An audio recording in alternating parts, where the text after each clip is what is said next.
Okay, hello everyone. So today is actually Sunday. Usually I try to do the paper reading on on Saturdays, but this week is a little bit special. I know it's been a while, but I haven't actually updated the video just because I've been really busy in this semester. So actually I didn't have a break since let's see since Christmas last year. And in February, I need to submit paper, and March, I need to submit another paper. So anyway, so now finally I got a chance to do that. Actually, the paper from a deep learning group in our school by Y5. So in this group, I mean, so in this specific video, so I'm going to talk about one paper. So let me go to paper.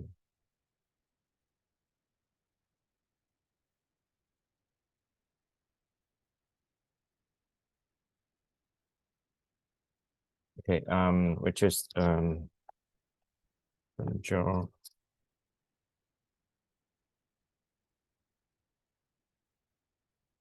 Specifically, this is about the implicit bias of implicit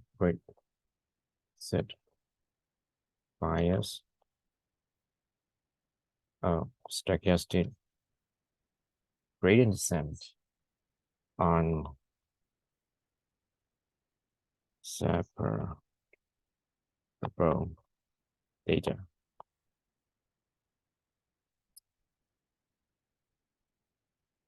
This one is interesting. So let's so first let's go to, let's say if we have a loss I mean usage projected doesn't matter. Let me just okay, let me make some edits.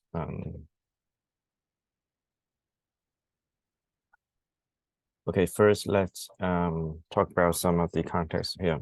So in general, so n is the number of samples in training set.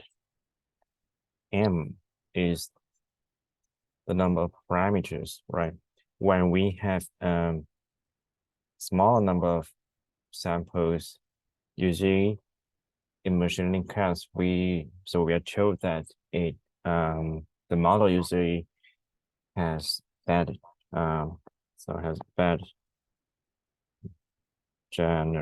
generalization, right?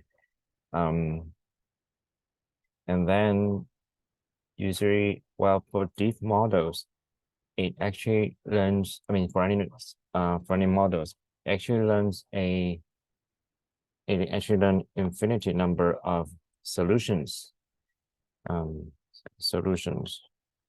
which interpolate X and Y relationship in our training set, right? So what does it mean by generalization? It means that so the error in training is small, but the error in the test set is pretty large. Okay, so that's what we already know in machine learning class. Well, in practice, now the interesting thing is that it doesn't happen. It doesn't happen when we have over parameterized models.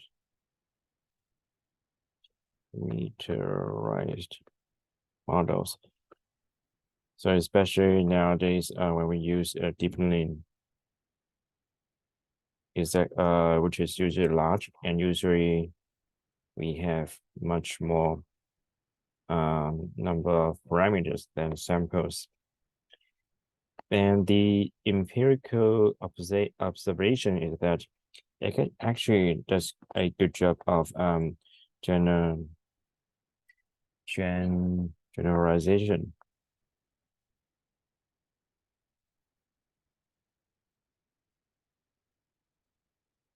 So in this paper, they want to understand why. And then there's some proof in the paper. Okay, so let me show this this lecture is, I mean, my video is actually based on the lecture from UMD, University of Maryland, College Park. Exactly. So you can go to, let me,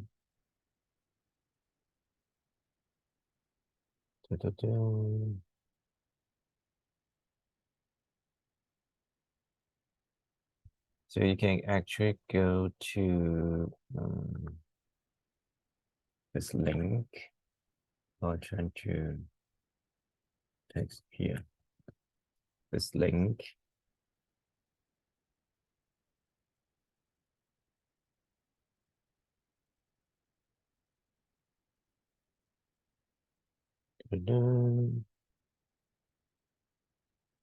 Still not showing up.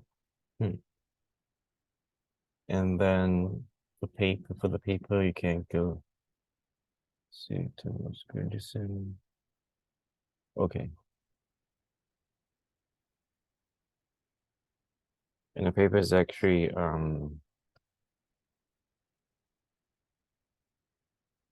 the implicit bias of gradient descent of several data, which is exactly the title that I use in this video by Daniel Saldry et al., if I pronounce correctly.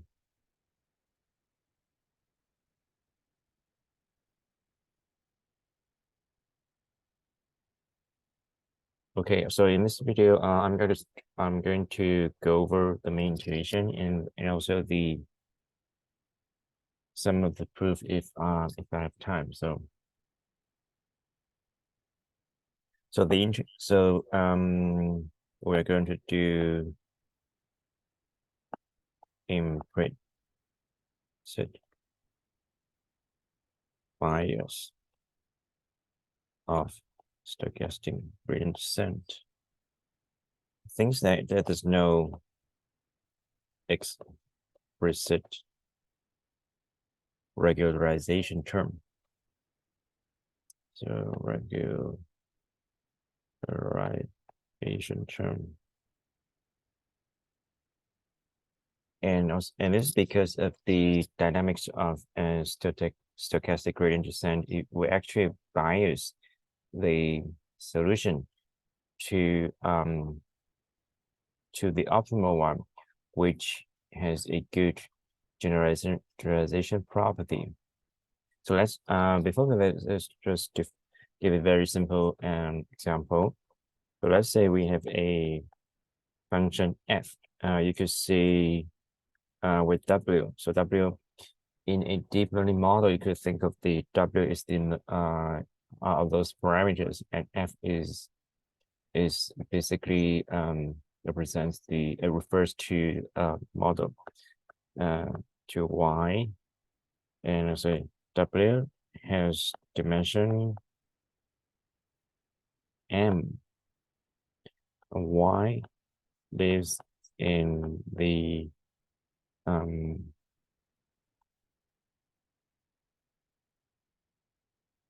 so n has n parameters.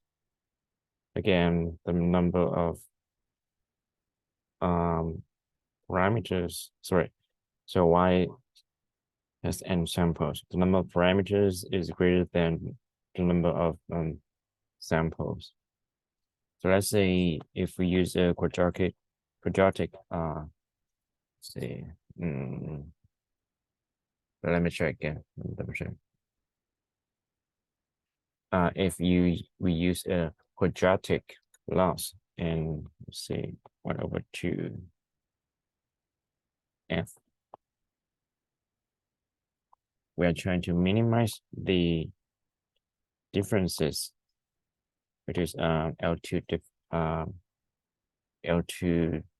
L2 loss, and then we're trying to minimize this loss. And then we're using gradient descent, right? Let's have a very concrete example. Let's say m is 3 exactly, and n is 2. So we have only 2 samples, and each sample is in dimension 2. Basically, it's a plane, a 2D plane. Let's say here is the manifold of sample 1. So basically here, so this is manifold of sample 1, and then this is the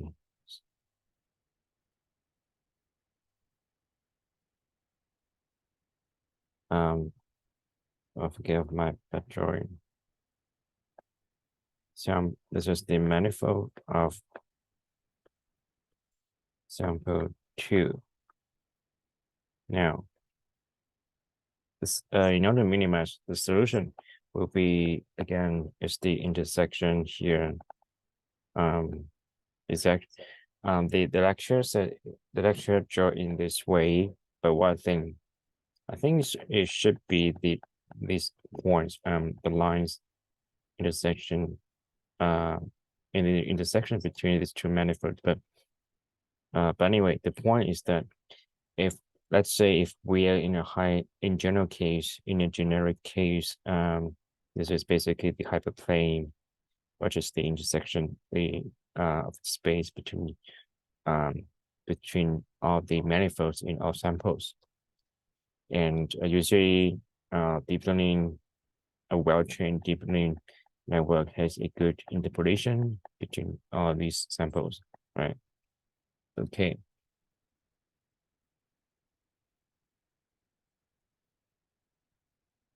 And this is actually the manifold of W star, which is the optimal solution. Okay, now let's go to our paper. So they start with a very simple setting. So first it's binary classification. It's binary classification, and so data is linearly separable. There's no bias term.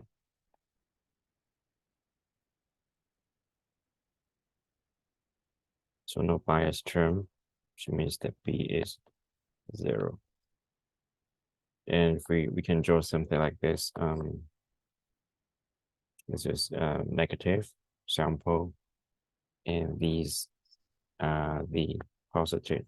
So recall in machine learning class, they're actually, so if you just want to learn one solution, you can actually do something like this, something like this, right?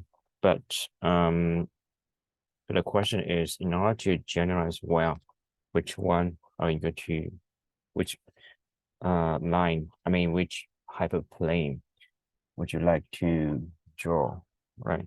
So, well, I think you already have the answer, which is we want to have a margin such that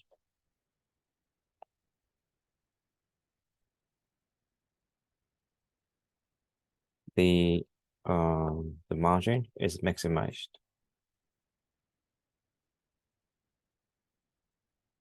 So here, the margin is maximized.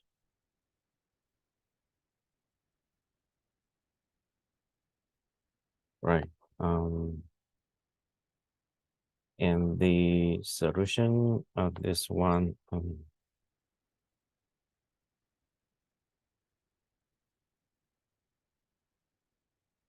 the star transpose T would be 0 here. The function is linear, not affine. And then let's use some recap some notation, right? So we have training set xi, y, I, and we have n samples. So one another function which maps the dimension of one instant into one dimension, which is essentially just cause, so it's essentially just 1 or -1. And so x lives in d-dimensional space, and y is basically y's value just 1 or -1. And we want to learn a hyperplane such that is a linear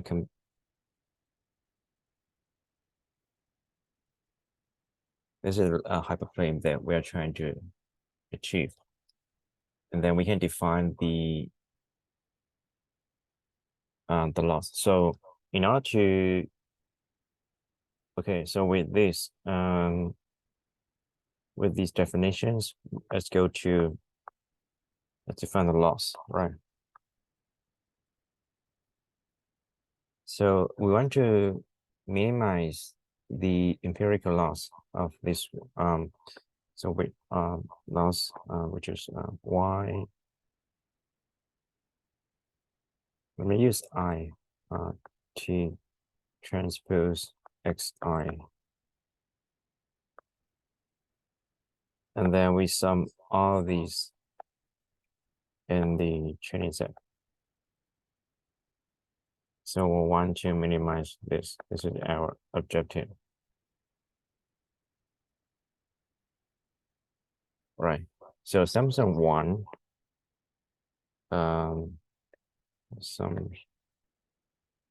assumption 1 is linearly separable, which means that there exists a W star, which for all the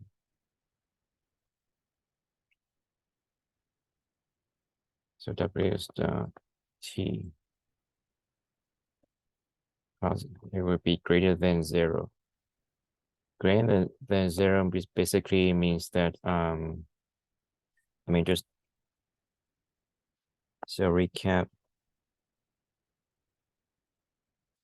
Yes, it's exactly 0. Greater than 0 basically means that for all these points, so these points, they are correctly predicted. So it means that if the ground truth, so let's say y is the ground truth, y hat is our prediction. If both of them are 1, this is correct, and this term will and this basically means this is W transpose X. Oh, let's say the sample, one of them.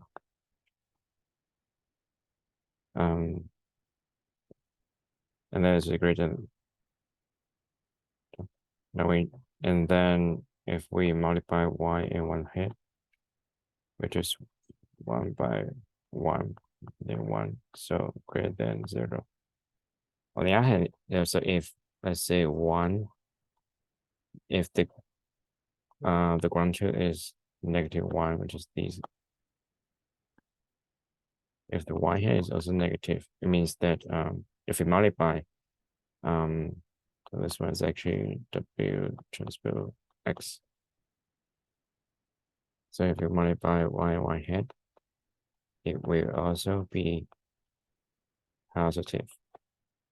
So which means that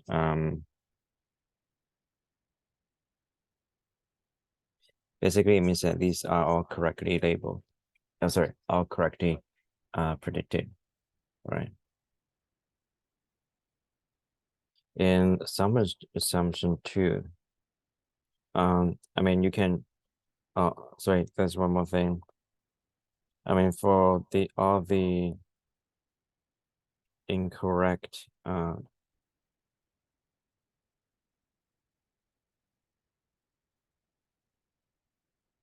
so on the other hand, what does it mean by negative? Basically it means that the prediction is incorrect.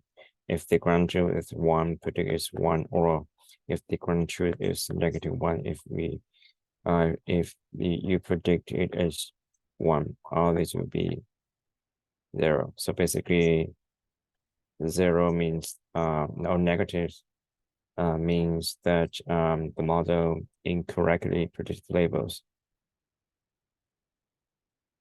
So pretty intuitive, right? And then let's go to assumption 2.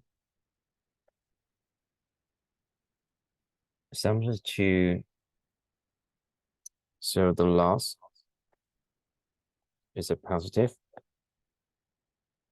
differentiable, and monotonically decreasing to 0.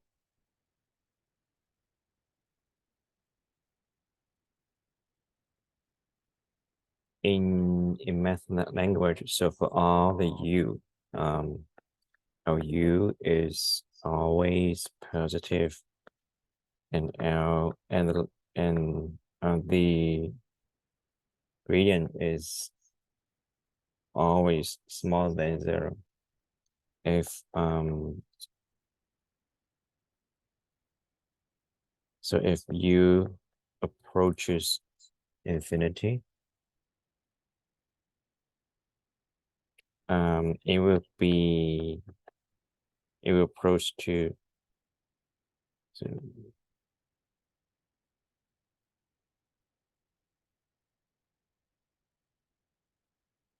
so both the L and gradient will approach 0, and also it's a beta smooth. And the derivative is beta Lipschitz. Beta smooth. And the gradient, sorry, the derivative is beta Lipschitz.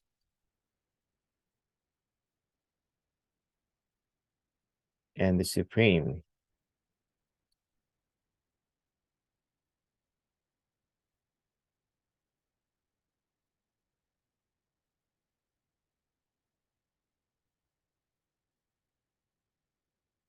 is negative. Okay. So, okay, let's have some very concrete loss. So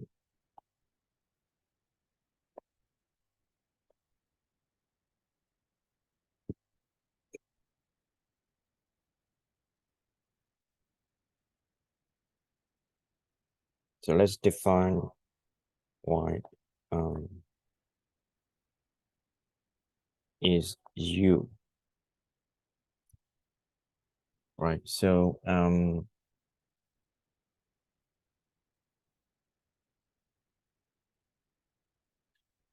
loss, there's one loss in, let's say,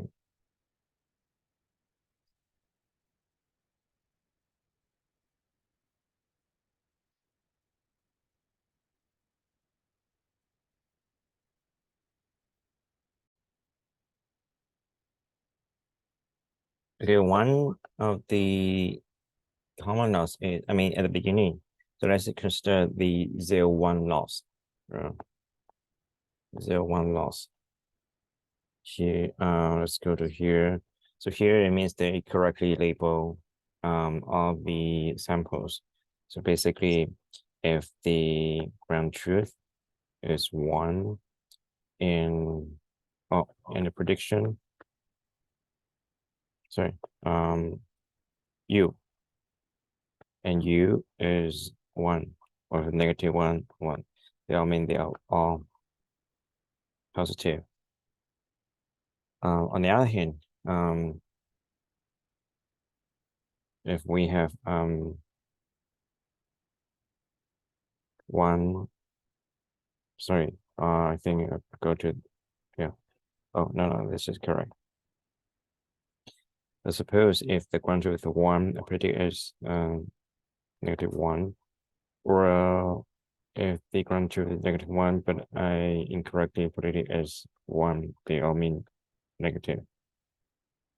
So let's we can have a -1 here. Okay, but people don't, I mean, basically using these, it means that for the correctly predicted case, the loss is 0, so it's okay that we don't do anything.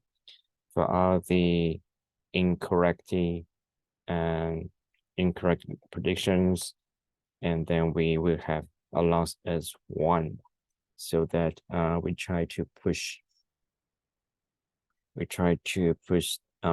the model, basically try to present it this way, right? But this one is not so good. Well, first it's not smooth, and the zero in zero gradient in 0. I mean, at this point, and so, and then people have tried to use other laws. So one of them is law just take loss, which is LU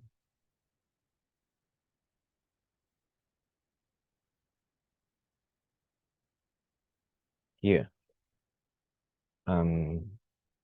logistic loss. So let's see.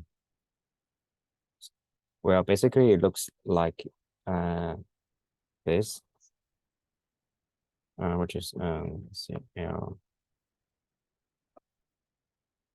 logistic. This one is better because it's I think it's locally smooth. But correct me if I'm wrong. And it's differentiable everywhere. And for large negative part, we actually can push the model more quickly towards positive side. There's another which is exponential. So we have exponential loss.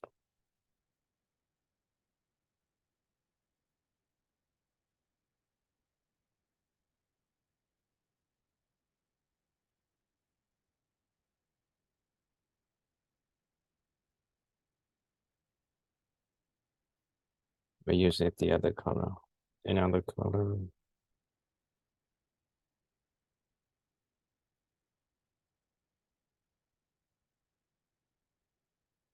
And I mean, basically somehow looks like these. Okay. Oh, one, I think I missed one, which is very important. Let's go back to the 0, 1 loss. So in order to make it better, so there's surrogate of hinge loss. So here is fine. Let's keep here, and we'll try to put something like this.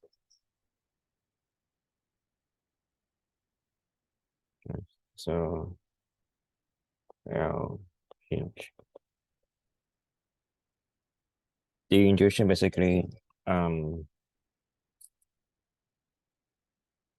the gradient of the loss, the gradient of U can be is -1 better than, while the gradient of 0, 1. So here, this part, the gradient is -1. There's some information to push towards positive, but if we look at the gradient of the 0, 1 loss is 0, which does not contain the information in terms of direction to move. Okay, so specifically L hinge, which is the maximum of 0 or 1 minus U. Okay, and then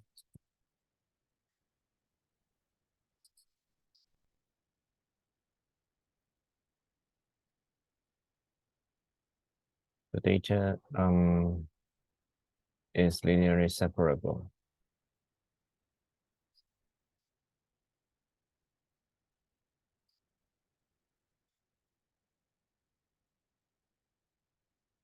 Okay, and then let's go back to previous slides.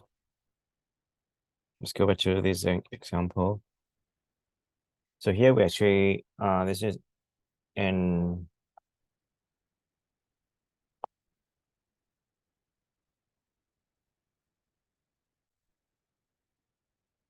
we're going to use this example again. Is that we're actually in the hard SVM. And then, so the support vectors, let's say, it lies exactly in the border, and the separator, so W star SVM transpose T x equals 0, and these are the support vectors.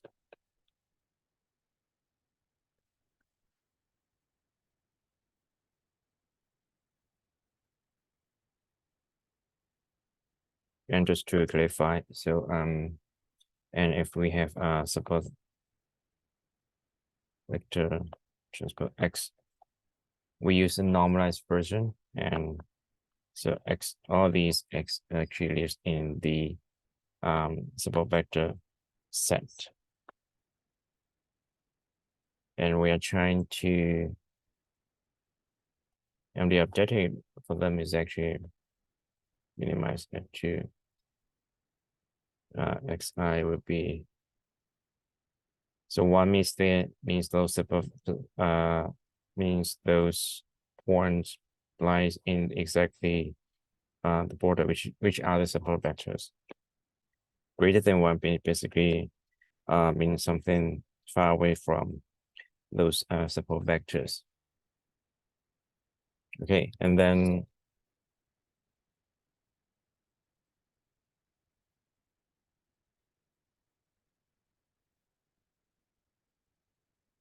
okay, now so we need to so let's define something. So let's say as the weight for SVM is the linear combination of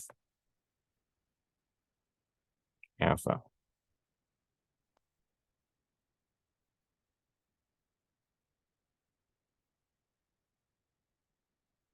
SVM. So basically alpha would be 0 if the points are not in the support vectors. So now we are going to use gradient descent to find W star. To do that, we need to minimize. So we have loss.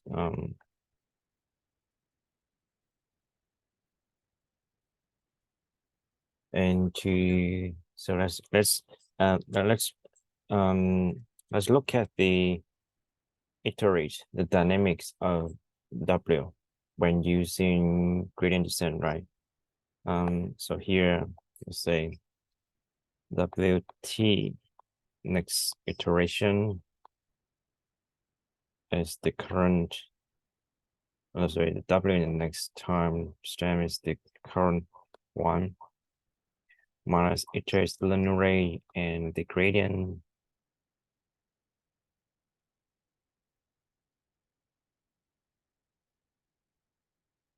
of at WT. So basically it equals iter. So I is 1 and then we do, so we're going to compute the gradient with respect to W. Then X is, so X is constant. So we take Xi out, right? Okay. So since data is linearly separable, it means that because of the so data is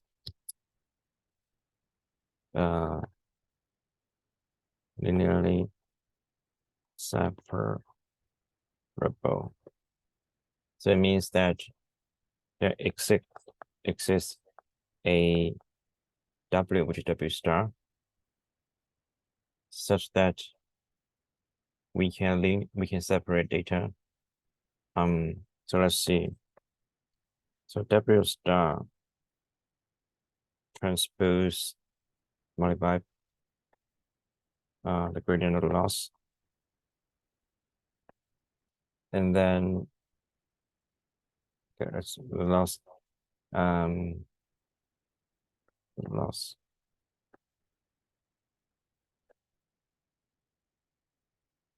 Xi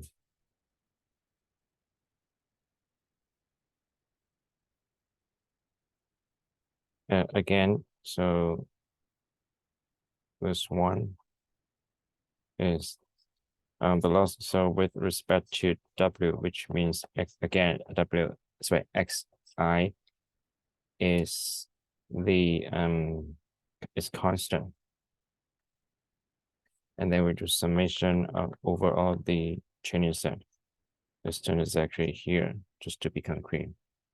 And then we put W star here. Right. Okay, now let's look at this one. So,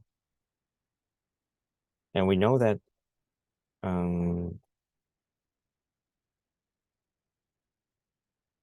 so this term, the loss, we know it's negative, right? We assume it's negative. Just go back. So here, we assume that the loss is negative. Basically, you look at this. You could recall these graphs. So here, these figures.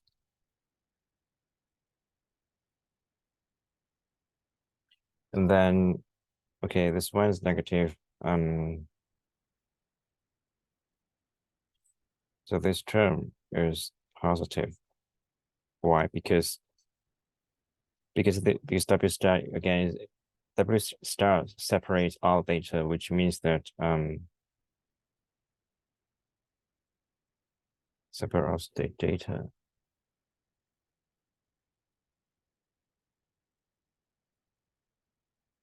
Okay, before that,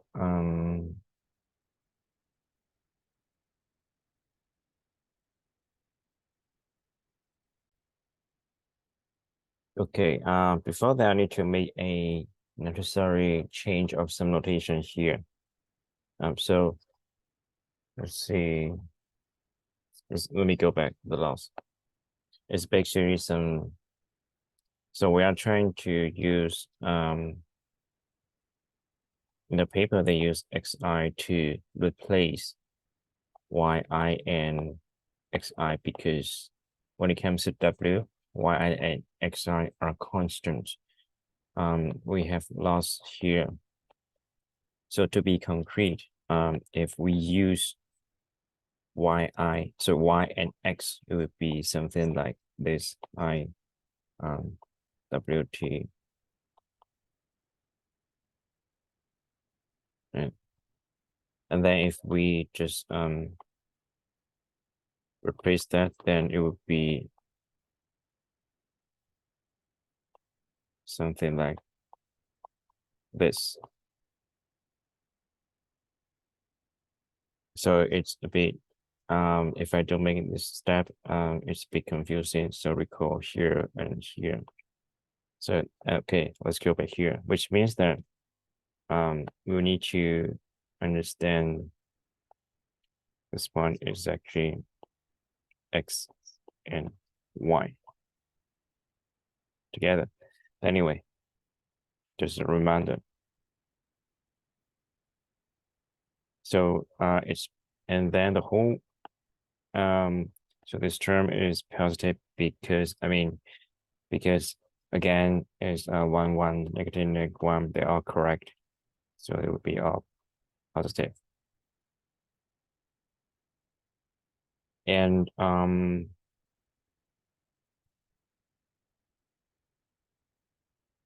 so this is positive. And,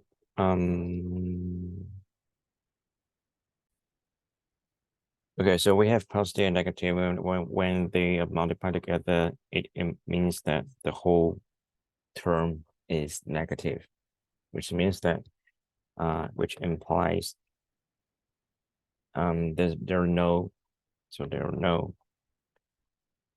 finite finite critical points.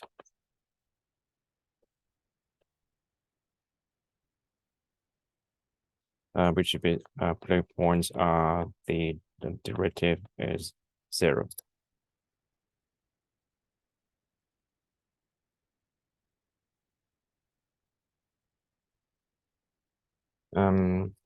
Which means that if we increase so if w is approaching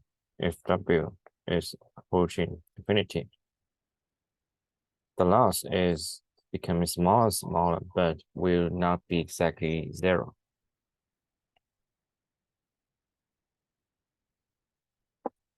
So it implies that if the norm of w is approaching infinity, so from the previous graph you can see, right? Somehow this it never goes to 0. So the gradient of w, the loss, and also the loss itself is approaching 0. It means that it by using gradient descent it converges to global minimum. Okay. Okay, so the norm is exploding. And then there's another thing, which is the direction of W. This one is also interesting. So let's say this direction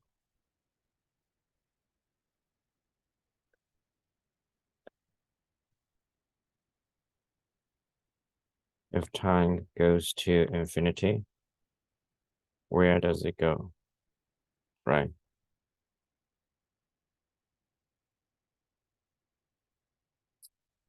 So here comes assumption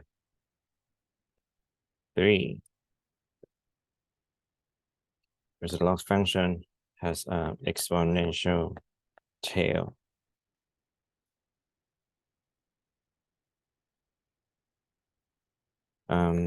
So look at exponential loss logistic loss satisfy this assumption. And under these assumptions 1 to 3,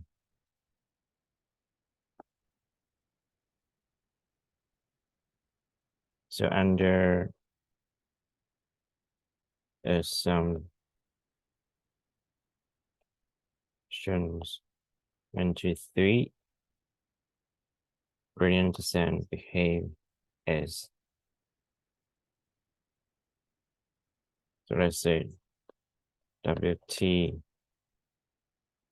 SVN log T plus a residual rho. And they will show that a rho of the norm of rho is actually it is B of log T.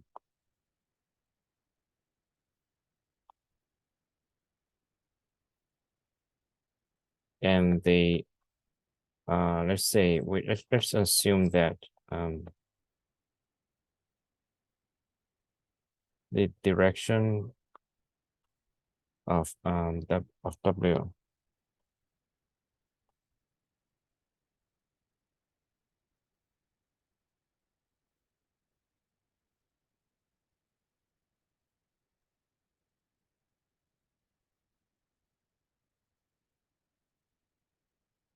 so let's assume the limit when t goes to infinity means that when we keep training the model, and the solution will approach SVM solution. Let's assume that, and then let's prove that. So to prove, let's say the loss E, let's use exponential loss here. And gradient descent is the asymptotic region.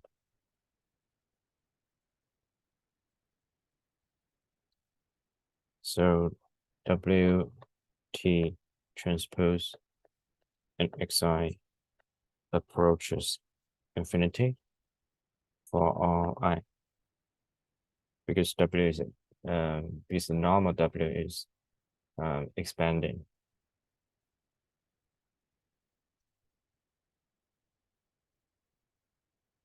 Okay, let me just put it.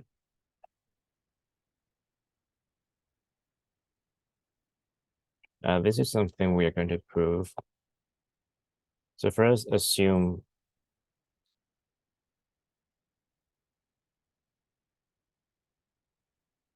that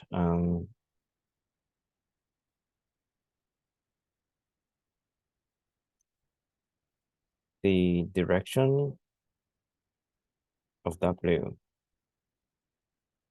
will approach one point, a point. And so, and then we are trying to see whether this holds. So we have G is another function, some linear combination with the W infinity and also rho. And rho, they assume that rho is actually is bounded. There's some proof. You can see the details. So rho G will be 0 when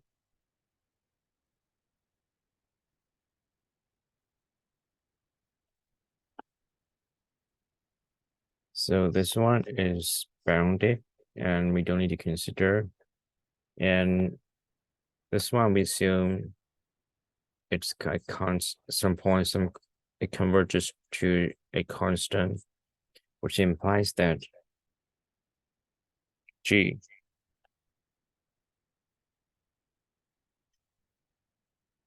goes to infinity.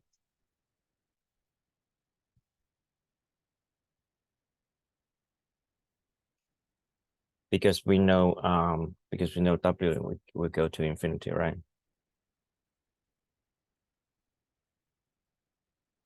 So, and then if let's look at the negative gradient, because during iteration, we need this input to be multiplied by the weight, right? So if you look at that, let's go to look at the exponential loss. So E at time t transpose x.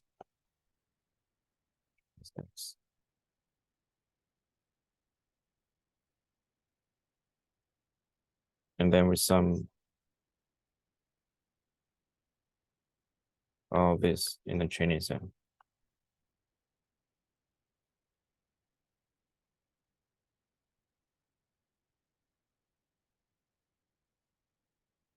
And then it equals basically equals so E, so let's from this equation G T W. So now we ignore the term of rho because we look at because we know it's bounded.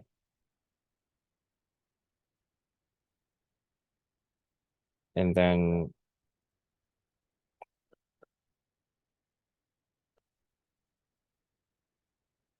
okay, now let's see. So here we go to infinity, and this one is some constant. So this will be a positive constant, which implies that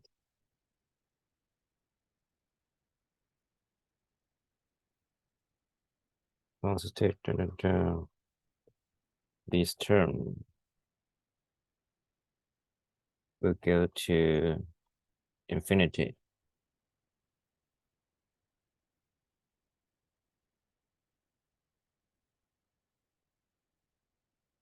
Okay, then so what we care is actually so the message here is that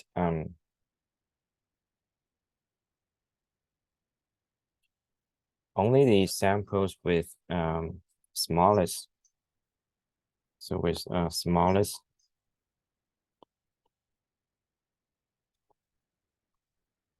infinity here will contribute to the gradient.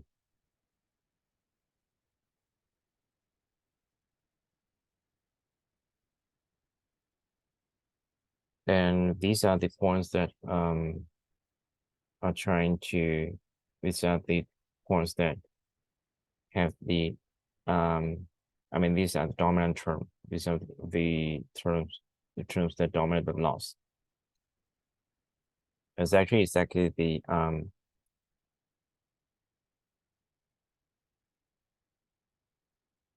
so if we would take the arc mean, what does that imply? It basically means that this is actually support vector machines. I mean, sorry, these are exactly the support vectors. If we go back here,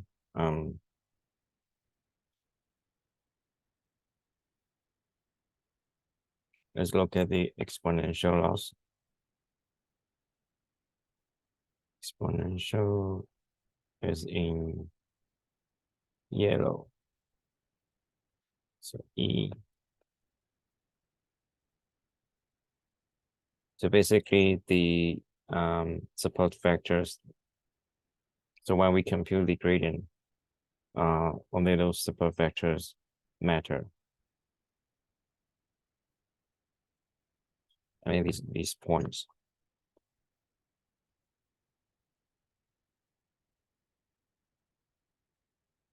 Does it make sense? And then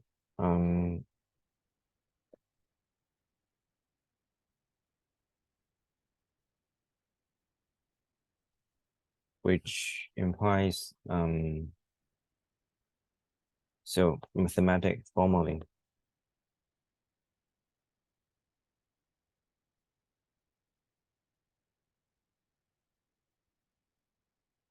I the gradient of the gradient is actually just the simple vectors.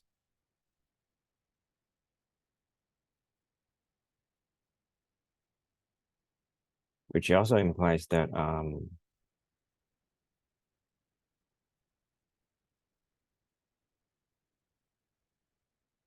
W infinity is so alpha is just some linear combination. I mean alpha is just some values that some vectors that when they are linearly it represents that the simple vector machines are linear combination of x.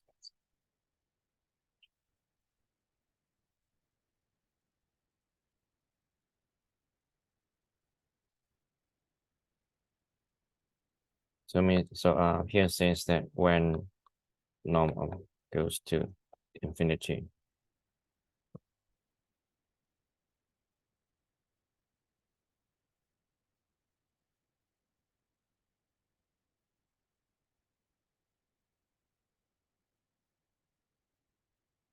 so just to recap, when t goes to infinity, the norm of w also go to infinity, also approaches infinity. But w infinity is but if that yeah, I'm trying to recap the intuition. If this one go to infinity, for those points, so if this one is pretty large, the loss is pretty small. And the minimum of this term will make the difference because these are the terms that dominates the loss. So eventually model will optimize for this solution, which are support vectors.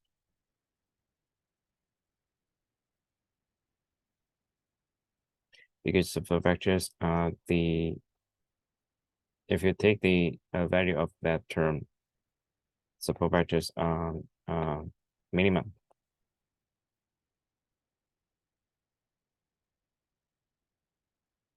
Okay, I hope that can clarify this kind of trick. And then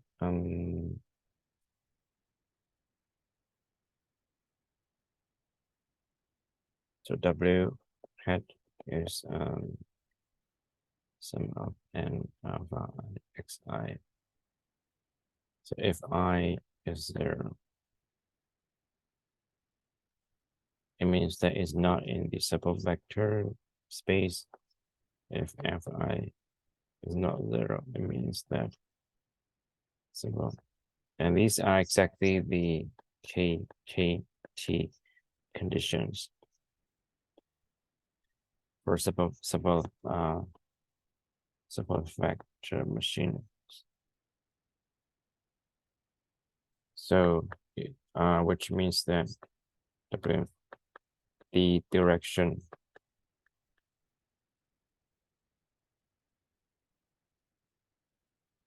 means that the direction of this will approach to the support vector.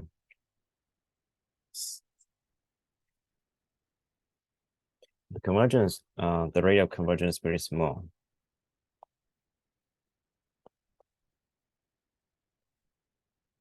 Convergence is small.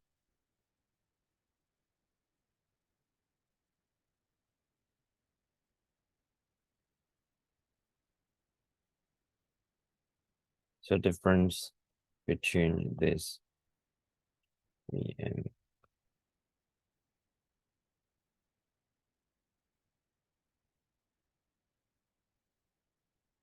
the rate is actually 1 over log t. It's pretty slow. But the loss convergence speed of W O T.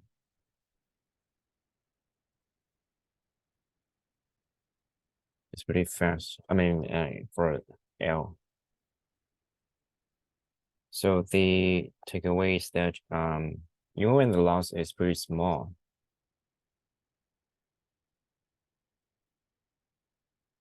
so even when this one is small, if we keep using stochastic gradient descent, it will approach to the max margin solution. And it improves generalization.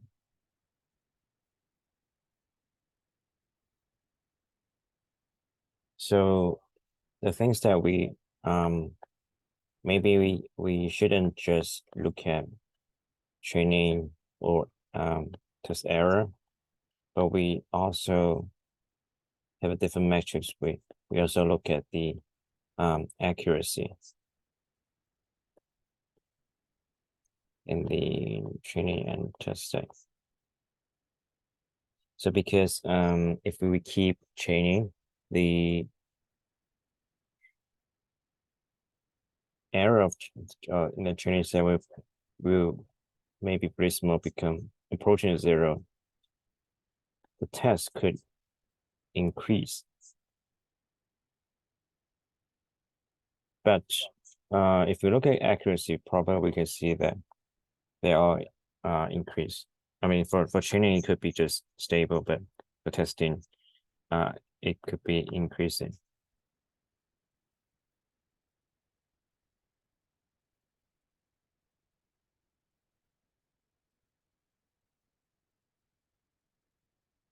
Okay. And then let's go to, okay, that's the main intuition of this paper.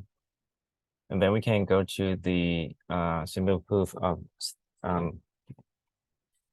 so let's start with the proof of theorem 9, and then we go to lemma 10. I think it's more important based on the time. Go to the proof of lemma 10. So in theorem 9,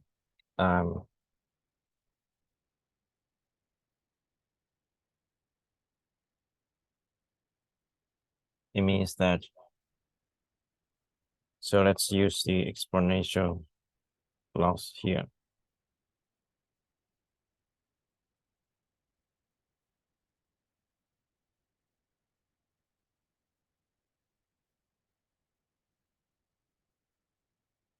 So let's see.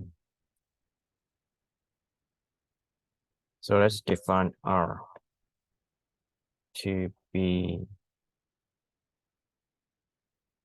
W T log T.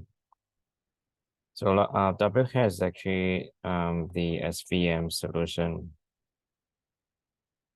in W2D.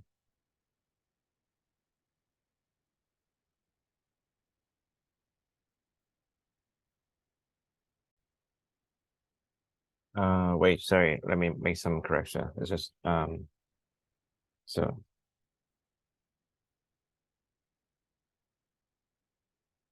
There's one correction.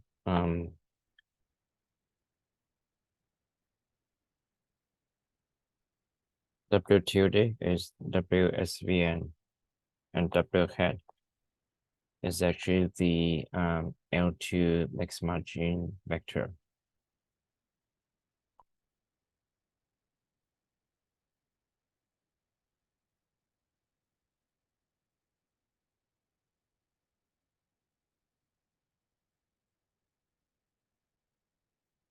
Okay, let me restart. So in theory 9,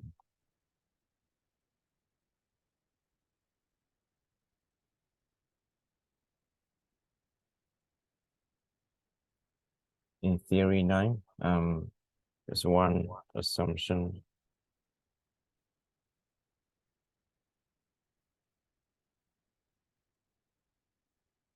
I think I need to make some correction.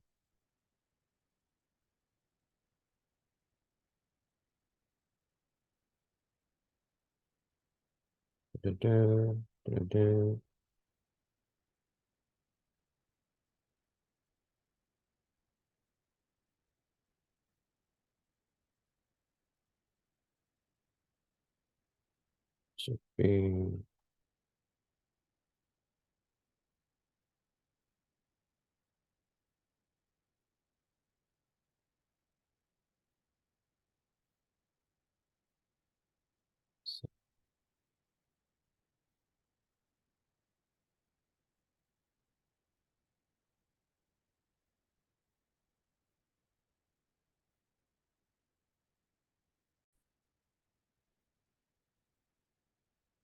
so assumption 1, speed is smooth, and also decreasing loss with an exponential tail.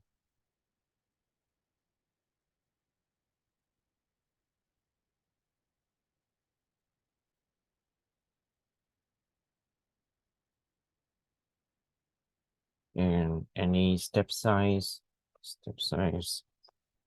Oh,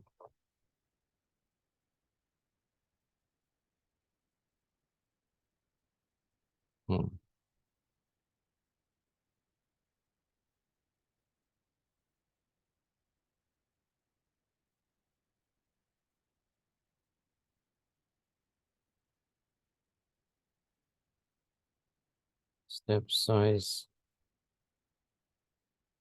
eta is bounded by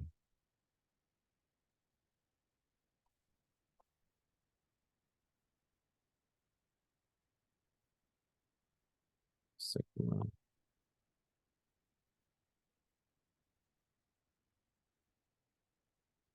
So from any starting point and W0, the gradient descent will behave like this.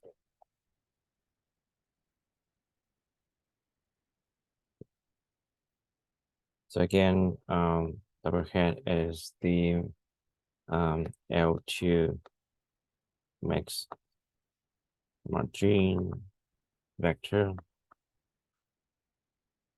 and rho T is the residual. So in formally, so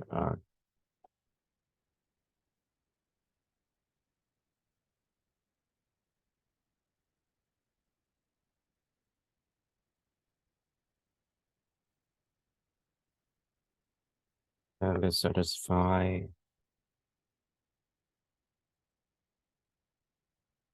for all the samples.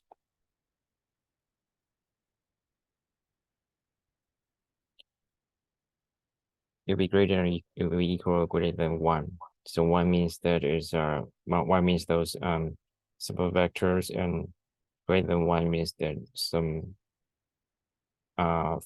means those points far away from the, I mean, not exactly in the support vectors.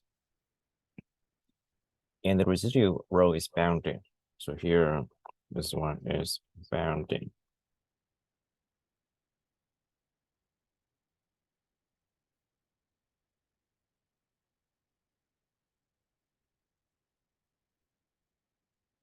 Okay. And then so we have this and this. And so in terms of W tilde, we have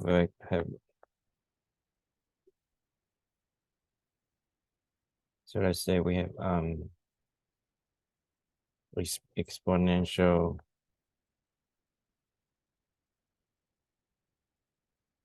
tilde.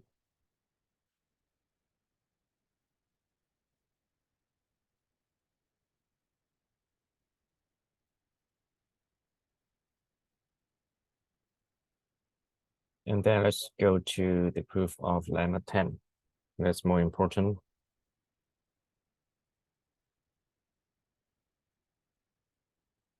So lemma 10, again, beta smooth, non-negative, objective, and also if the eta, the learning step is smaller than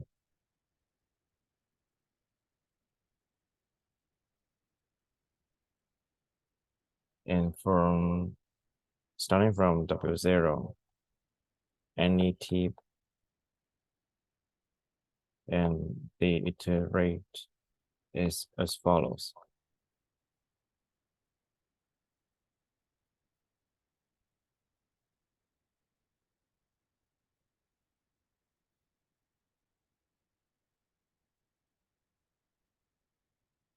So previously we showed that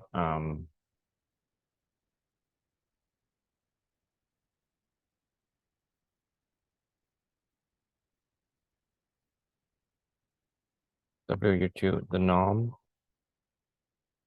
So the norm of the loss, the gradient, the norm of the gradient loss was negative. If you recall the figures previously.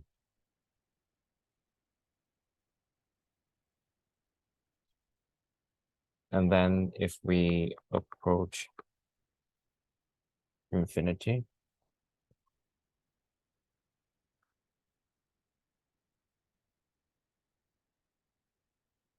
it will be 0.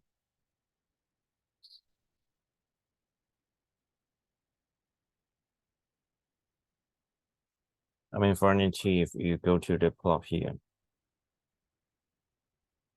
I don't think I need to go back.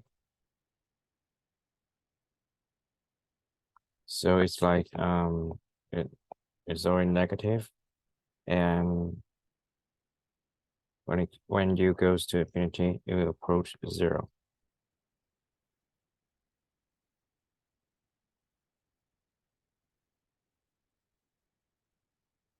Okay, then I think so I think the point here is that we are trying to so here we are trying to put this point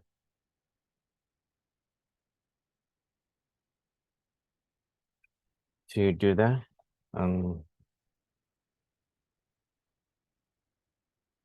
So just recall beta smooth.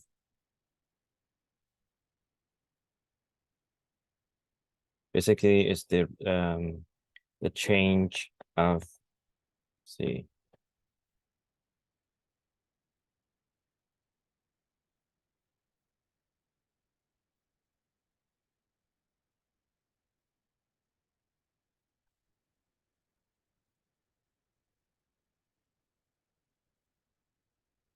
Okay.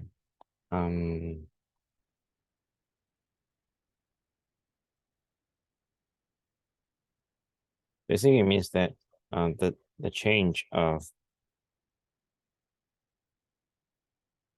the rate of the function, sorry, the rate of the change of the function, is bounded by a a constant beta here.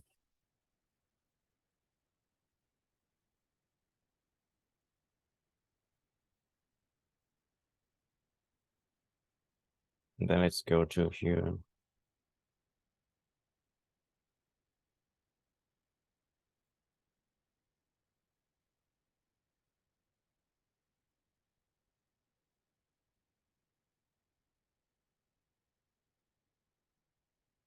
So the loss at t+1 is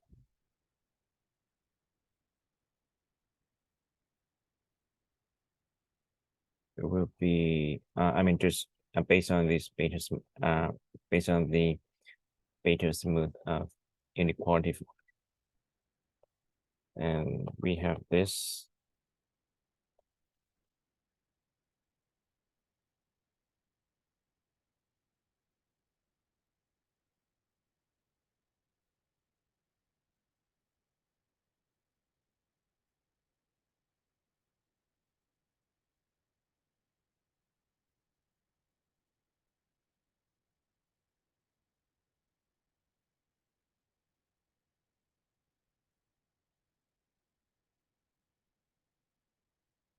Let's just we go.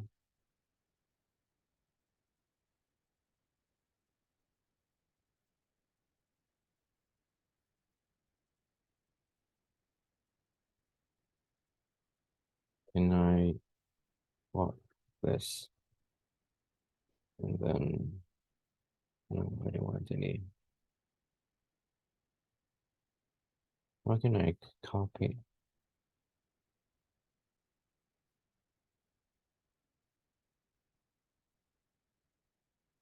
Okay, first, so let's say let's replace F.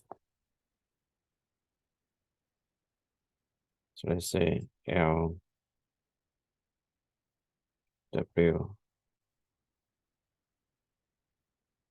T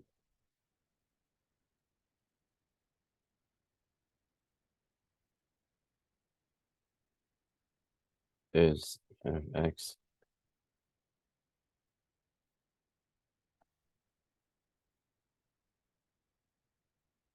Fy, and then we will have L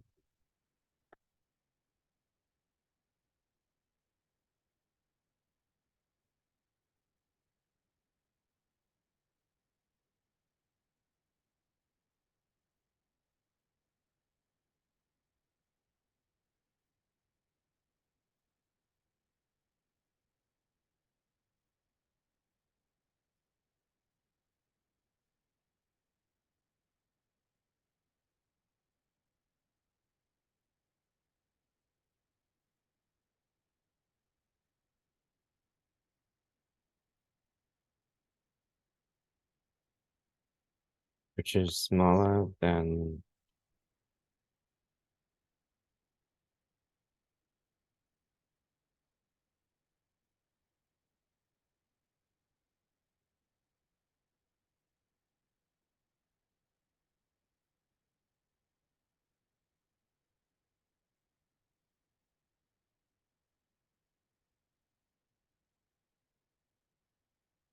okay, then let's just look at one part.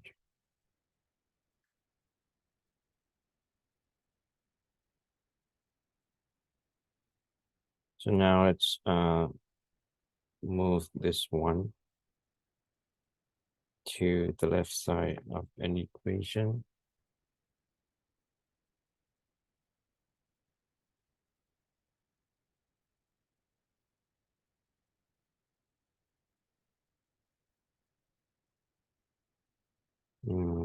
Okay, I think I do it the other way.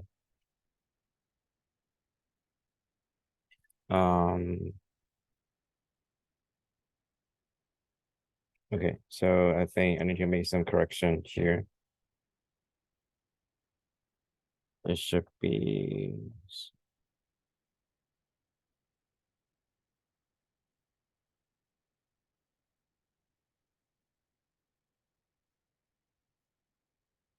so t+1, and this one is here.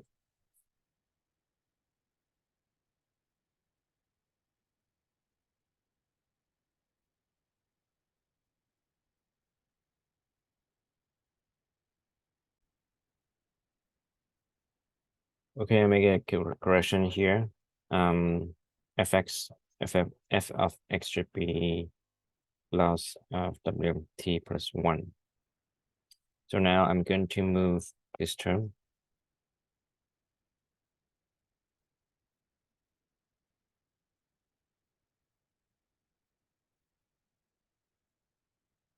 Wait, is it this term?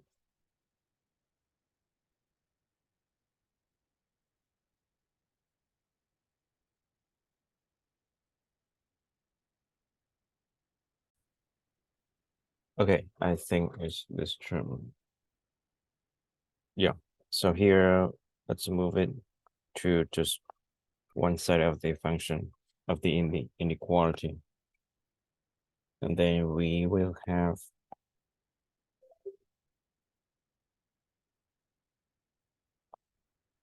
wt plus 1.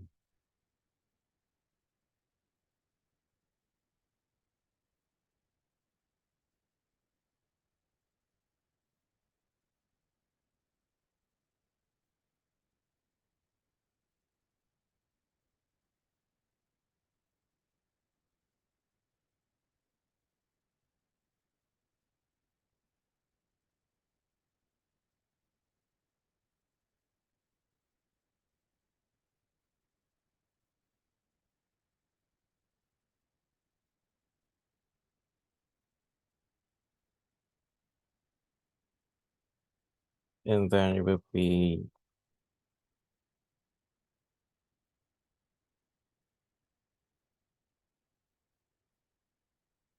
yeah, this one, this step here, I don't quite get it.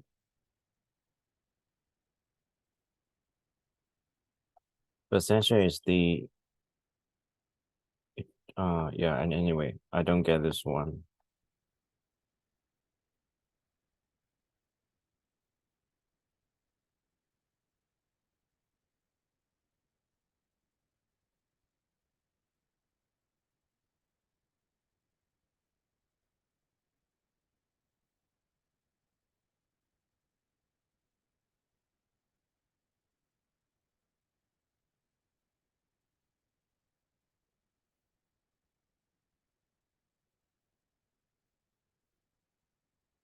And then we will have basically we take the constant out.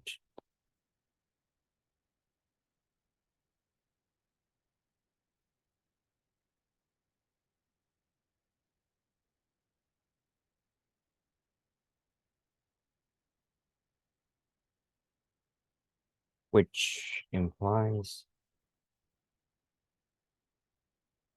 so then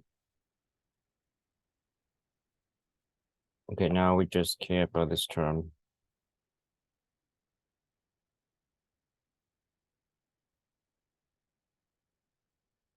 Let's move it to the left and then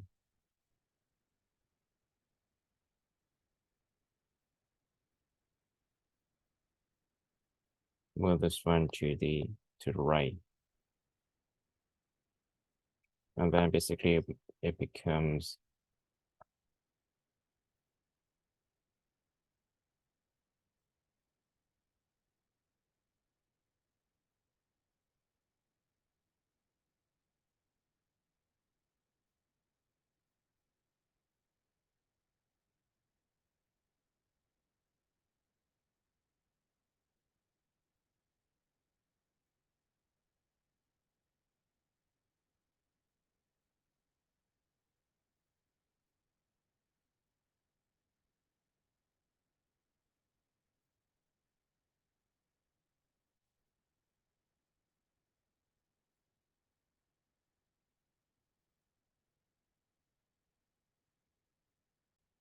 and then it implies that if we sum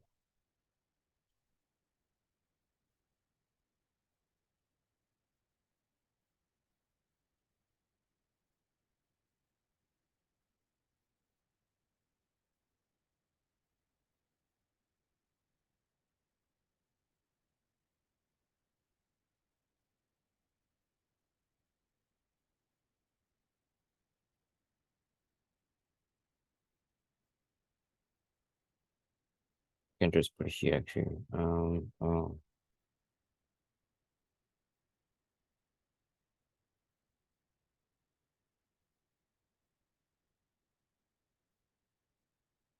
If we sum all this over time,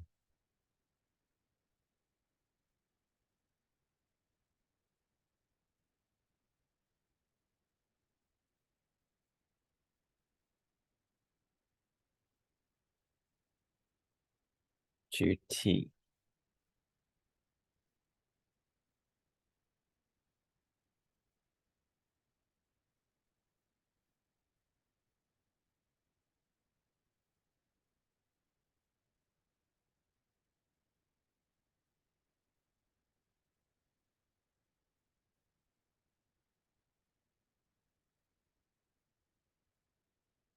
This one equals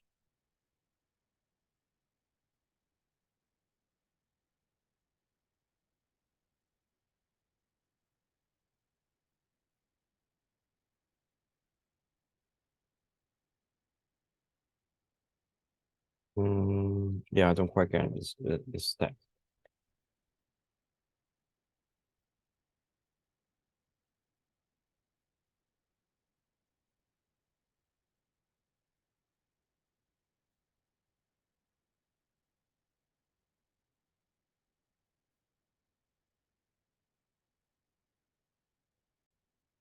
Okay, and then with this step, it's pretty straightforward. So if we so time t is a the loss of w at time t is a constant, is smaller than it will not be infinity, it will be some constant. And this one, the loss of w at t plus 1 is also a constant. It's greater than 0, greater than or equals 0. But as t approaches infinity, this one will approaching 0 as well. Meaning that the numerator will be some constant, will not be infinity. And all the denominator is a constant, right? So which means that the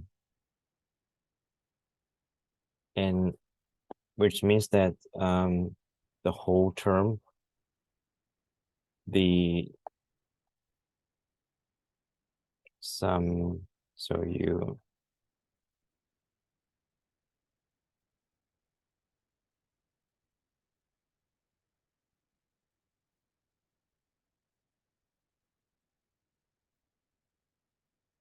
I mean, it's just, I'm just rewriting your whole term here. Will be some constant. I mean, will not be infinity. And then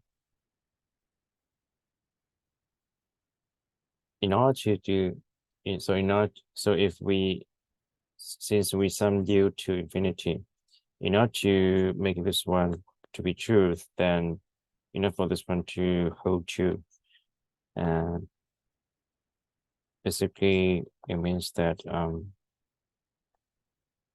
t, the gradient of t should go to 0.